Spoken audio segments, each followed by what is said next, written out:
Nini, everyone. Welcome back to Witchy Words with Zabora. I'm your host, Zabora, and today's witchy word is eclectic. Now, there's not a whole lot that I can say about eclectic, so I'm just going to go ahead and give you the definition. Eclectic just means that you're drawing from multiple sources, and there's nothing wrong with that. I myself am eclectic because I don't solely rely upon the Egyptian pantheon and what they teach in regards to magic for my practice. I also pull from hoodoo because I really enjoy the folk traditions associated with hoodoo. Hoodoo itself can be rather eclectic because they combine the African spirituality with Christian and Jewish mysticism, as well as Native American plant knowledge.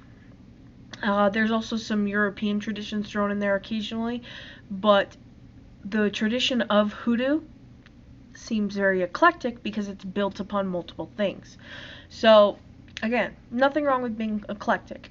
Now, from my understanding, Gerald Gardner, who is the father of Wicca, he took from multiple European traditions. There's really nothing wrong with that. Again, my opinion.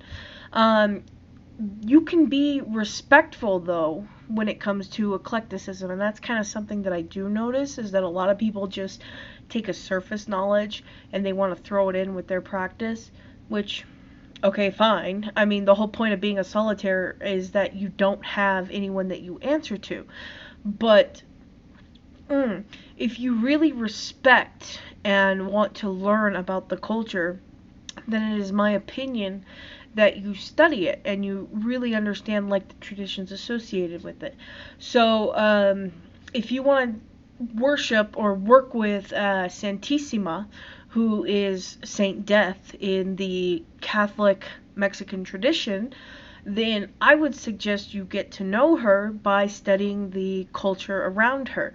And that way you can kind of get an understanding. Why does she like tequila? Why does she like cigars? Why does she like singing and dancing and things of that nature? There's certain traditions that surround that concept. So if you want to incorporate her, then you should get to know her. And I think that there is kind of a lack of respect from some people who are eclectic.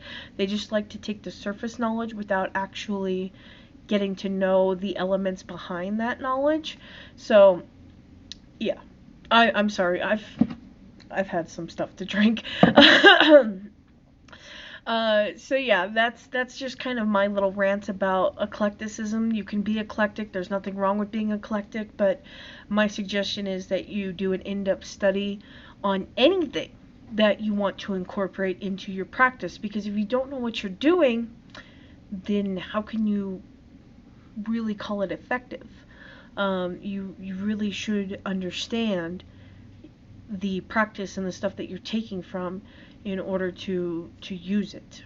Okay? So that's just my little rant. I hope you guys have found this enlightening.